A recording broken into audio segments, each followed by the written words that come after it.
All right, we're rolling. Good morning, everyone. My name is Ryan Lowe.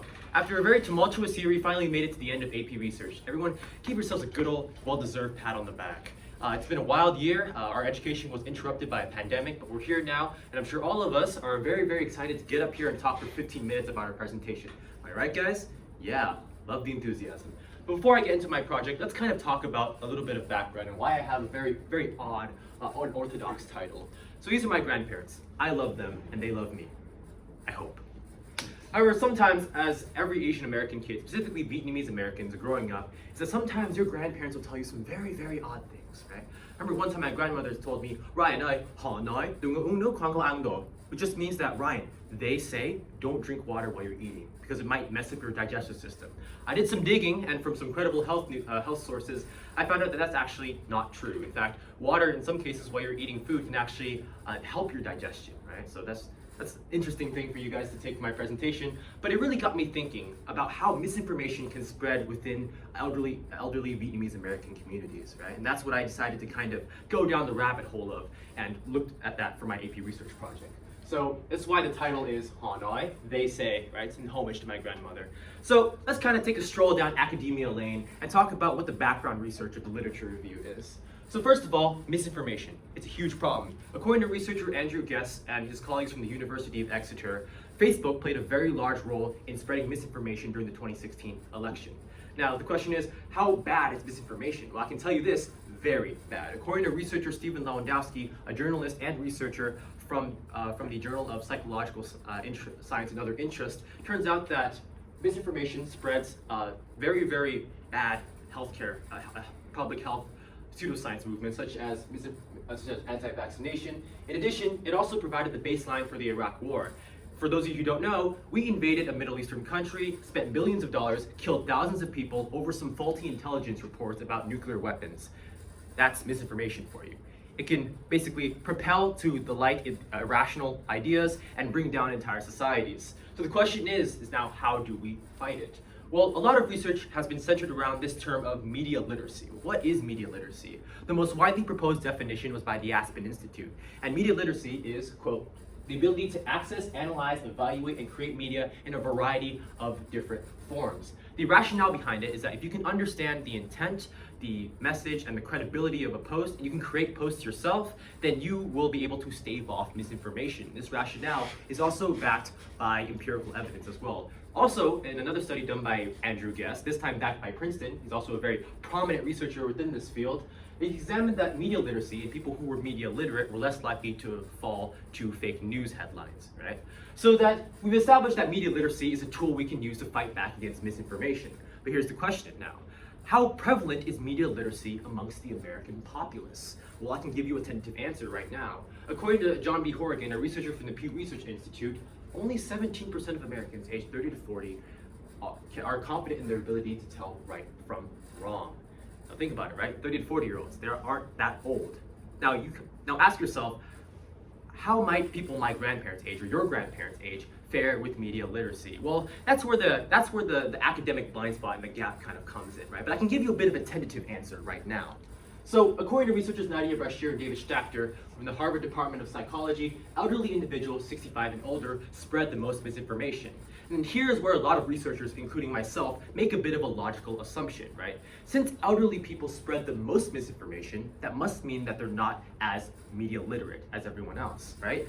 But while making an inference is actually really good and useful to academia, remember, science runs off of pure data and not really that much of inferences. And unfortunately, this is where the huge gap comes in. Researchers Razi and his colleagues in Finland found that there are actually no major studies about the media literacy of elderly individuals, right? Despite the fact that the type of data would be very useful in fighting misinformation. Now, I can take this gap and I can narrow it down even further to something that is very close to my heart and my genetics as well. Let's talk about how Vietnamese Americans play into all this background research. So, in more research, I found that Vietnamese Americans, according to researchers Alperin and Batalova, are less likely to be English proficient. If you think about this, how can you sort through misinformation in a language that you don't understand, right? That's really, really difficult. In addition, Dr. Dimitar Nikolov from the Indiana University found that people who lean right tend to have higher rates of misinformation sharing, right? And coincidentally, according to AAPI voting data, Vietnamese Americans are the most likely amongst all the Asian American groups to kind of vote be conservative. So from here, and all of these factors considered, I can present to you guys a problem statement. So the problem here is, despite the fact that we should have data about the media literacy of elderly individuals to ensure a more educated and nuanced academic discussion, we do not. And this problem is further compounded by the fact that we don't really have a lot of data that covers very niche and very specific minority groups, right? And to make things absolutely clear, this is basic research, right? And it may seem like really innocuous, right? Like, oh, basic research doesn't sound like much. But think about it, right? If we don't have that baseline data of media literacy prevalence, right? How can we have higher, more complex research questions, right? Besides, knowledge is power. The more you know, the more you can change the world. So here, I give you this research question. To what extent is media literacy prevalent within the elderly Vietnamese American community, right? And I can actually give you guys a bit of a theoretical proposition, hypothesis, if you will. And I say that the majority of elderly Vietnamese Americans surveyed probably wouldn't have media literacy skills. I say this based off of all the factors that I presented to you earlier, and just from my own personal experiences growing up as a Vietnamese American. So I give you all of this baseline and all this data, but the question is, how do I test it? That's the real meat of AP research. So let's talk methodology. So I read an absolutely beautiful meta-analysis done by Dr. Teresa Redmond and Evelyn Schilder from the Journal of Media Literacy Education. And in it, they examined how media literacy is assessed, right? They found that there are two ways that you can assess media literacy. One, self-assessments. I give you a survey and you tell me whether or not you think you're media literate or not, right? Or how often do you fact check? How often do you use electronics? However, keep in mind, self-assessments are prone to over or underestimation. People can lie, people can overestimate themselves, people can underestimate themselves. And I can tell you this from experience as a Vietnamese American myself. People, when it comes to rating their own skills in the Vietnamese American community, tend to underestimate themselves because, well, they want to stay humble, they don't want to brag. It's a cultural thing. In addition, to self-assessments, we also have competency questions, right? So competency questions are where I give you a post and then you answer questions about it. Depending on your answers, I determine whether or not you're media literate, right? So I decided to kind of roll with both of these, but I'm more going to focus on competency questions more because they're actually, in my opinion, more valid and more reliable, right? While self-assessments are pretty easy to put together, the question is, what do I use for competency questions? What questions do I ask? In that same meta-analysis, Teresa Redmond and Evelyn Schilder found that there are two major organizations within the media literacy community of practice. And that is CML, the Center for Media Literacy, and NAMLE, the National Association for Media Literacy Education. Now, these two organizations have sets of media literacy questions that if you can answer about a source correctly, then you are considered media literate. But here's the question, which questions do I use? Who do I give the rose to, per se? Well, CML had only 5 questions. NAMLE had 12, and those 12 questions were a lot more nuanced and in-depth. So therefore, I'm going to go with NAMLE because it gives me a bigger toolbox to play with as a researcher. In addition, a very important note that I have to talk about when it comes to logistics is that media literacy is usually measured in person, right? I give you a test in person, I give you a survey in person. However, due to COVID and the fact that I'm studying elderly individuals, I don't want to put anyone in danger. Now, I could have mailed these tests out to people, but think about it, I only have 7 months and some change to work on this project, and I changed my topic like 2-3 times, as Ms. Miller can attest to. So I did not have that time to burn. So when it comes to my methodology, right, I decided to use a Google Forms survey. So how did I set up this survey? Well, I kind of broke it down to this little Dorito methodology here. First, demographics. Just some easy housekeeping. I asked people how old you are, and are you of Vietnamese descent, just to make sure that I'm studying the right people. Second crux is digital habits. This is the self-assessment section, and this is just here for me to kind of understand how people may perceive themselves, just for that kind of baseline data. And this is to ensure that I'm also kind of studying the right people as well. But remember, I'm not going to focus on that much. The real crux of my methodology is the literacy exercises. This is at the top of the chain. This is where I'm going to determine whether someone's media literate, right? Now follow with me here. So I'm going to give people posts, right? They can be either fallacious posts or credible posts based off of popular news sites like Facebook, right? And from there, I'm going to ask people NAMLE questions, and if I determine that their answers demonstrated a high level of competency, then I will determine them to be media literate. So the stage is set, and my survey has been sent. I waited an anxious 2 weeks to get my data back, but luckily I got 21 responses, and all of them were of Vietnamese descent and between the ages of 65 and 82, so I'm studying the right people that I need to study. That's a relief. So when it came to the demographics, right, 62% were liberal. In addition, 62% also had at least a high school education and above. So these 21 participants all were highly liberal and somewhat educated, right? So when it came to the digital habits section, 52.4% said that they fact check very often. In addition, 81% said they regularly use electronics. All of these are very positive indicators for media literacy. So from here, right, here's the grand reveal, right? Is my hypothesis wrong or right? Drum roll, please. And it turns out that 61.9%, nearly 62% of my participants were actually media literate based off the data and my parameters, right? So that's actually really, really interesting because, well, my hypothesis was wrong. So let's kind of revisit the research question, right? To what extent is media literacy prevalent in the elderly Vietnamese American community? With a reasonable degree of certainty, as a researcher, I can give you the answer. It's actually very prevalent based off of my data. So let's talk about what this means. First of all, it directly challenges the academic assumption that elderly individuals are not as well versed in media literacy, right? It challenges that Harvard Department of Psychology, a study from David Brashear and Nadia Schachter. And while that does give me a little bit of imposter syndrome of me going up against Harvard researchers, it's important to keep in mind that when things are challenged in academia, it's not necessarily a chance for our egos to be hurt, but rather a chance for us to kind of step back and ask more questions. For example, why are these elderly individuals more media literate than 30 to 40-year-olds that were born here in the United States? And those questions could actually lead us into further rabbit holes, and we could actually ask the harder questions. And remember, like I said before, knowledge is power. The more knowledge you have, the more we have the power to fight back against misinformation. The second thing is that studying different methods to assess media literacy in difficult to access populations. I say this because studying media literacy within the elderly Vietnamese American community was, I'll be honest with you, can't think of a better word, a nightmare. It was hard. It was really, really hard. Because first of all, they're elderly individuals who aren't really that well versed with Google Forms and with a lot of other a lot of other technical kind of sites besides like social media and Facebook and whatnot. And in addition, there was also a language barrier. Vietnamese is a very difficult language to learn. And the thing is that people also didn't trust random people when they came to talking about politics. You know, it was more of like a cultural thing at play here. Usually, you kind of want to save face. You don't want to offend anyone and talk about your beliefs in front of them so openly to random people, aka researchers like me. So, just as a word of warning to other researchers in the future, just be careful when you're studying populations like this or similar ones. In addition, scientific literacy may be impacted. I kind of want to take a step back and focus on one of the literacy exercises that I asked my participants. So I gave them a post that referenced a study from the Journal of the American Medical Association. And in this study, it talked about how the COVID-19 death count was not valid. It was actually because we undercounted the deaths, and there were actually way more than there actually was. Now, basically, the rationale behind this was that COVID started sometime in December, and we only started counting deaths in March, so we had a head start on us. While most of my participants did say that yes, this is a credible source, that question in itself, the post had the highest percentage of naysayers. This is probably because that these individuals actually kind of couldn't reconcile with the cognitive dissonance of, oh, I saw that the death count was X on this TV station, but the study is saying Y. Now, that may have some interesting implications for their scientific literacy, because if elderly Vietnamese Americans can't really navigate that discourse between credible scientific and journalistic organizations, that may have impact the way they interpret science and the way they interpret media literacy as a result. So this may be an interesting can of worms that you want to open after this, if any other researchers want to take up on that.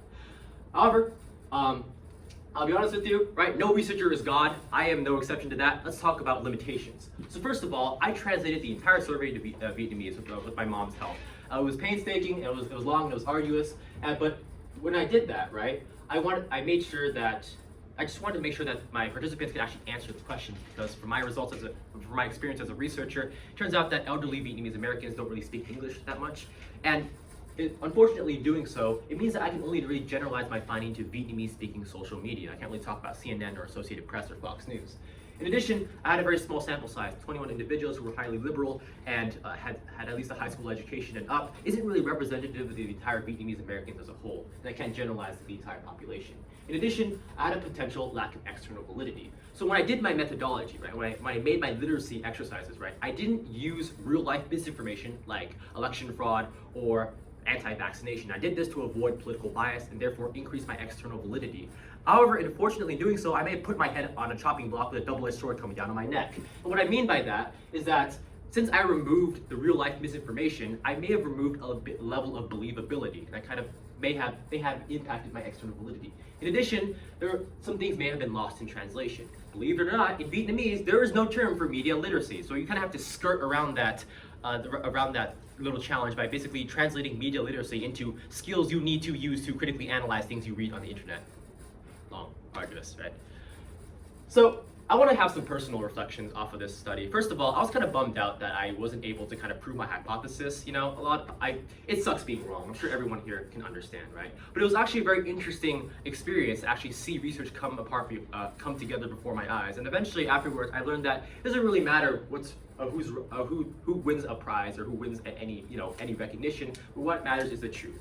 And when considering what's at stake, the heart of our society, our foreign policy decisions, and the health of our people, I'm happy to be wrong if it means that we get to learn more about this topic. And to my grandparents, I'm sorry I underestimated you, and maybe next time when I'm eating dinner, I'll think twice about reaching for that glass of water. Thank you, I appreciate it. 15 minutes on the dot, baby. Woo. Okay, so I want to ask you, what was the most important source of information you found while conducting your research, and why was it important to your research process? Of course, without a doubt, it's that meta-analysis done by Dr. Teresa Redmond and Evelyn Schilder. Not only would they give me a very, very large overview of the media literacy field, but it helped me actually develop my methodology. I remember for like a week, I was like, oh shoot, how do I measure media literacy, right? And like it was like getting a holy grail when I got that study. I was like, yes, now I can figure out how other researchers are doing their methodologies in the similar field, and I can actually replicate that to actually make sure that I have a lot of external validity. So I really, really appreciated their work. I should probably email them after this and say thank you for saving my AP research grade. Yeah. And how might your conclusions or your findings or product relate to the current body of work in the community or field?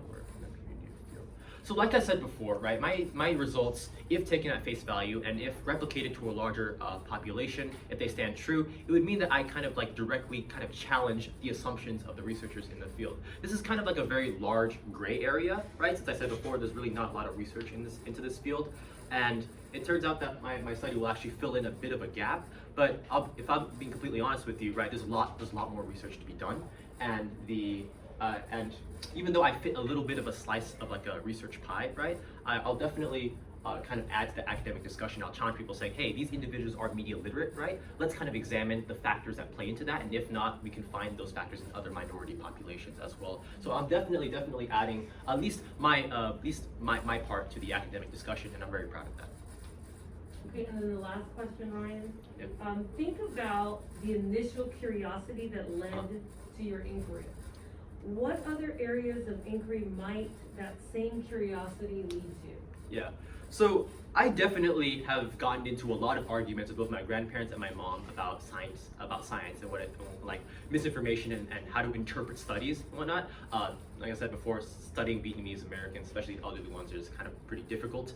And like I said before, right, there are implications about the scientific literacy. So while media literacy and scientific literacy have a lot of overlap, right, there's actually a lot more stuff that you can actually look into when it comes to science as well. For example, during my research, I actually found that that a lot of people, elderly individuals, maybe they have trouble like reading a lot of very complicated scientific topics, right? So they kind of just look towards the whatever social media tells them about studies, right? And I remember that me and my mom, we got into this huge fight over like how isotretinoin, a certain drug, will affect your immune system, right? And my grandmother definitely had a say in that argument as well. So I think a really, really interesting topic that could be looked into is basically how the elderly individuals kind of trust the scientific community as a whole, and what you can do to kind of increase that. If not, also increase how they kind of perceive science and how they interpret it as well. Thank you. Thanks. Appreciate it. Appreciate it. Yes, man. Appreciate it. Me going out Can we to stop that it? with my note cards. Hey, Ms. Miller, can we stop it? Note cards. Can we stop it? That's one of the better presentations.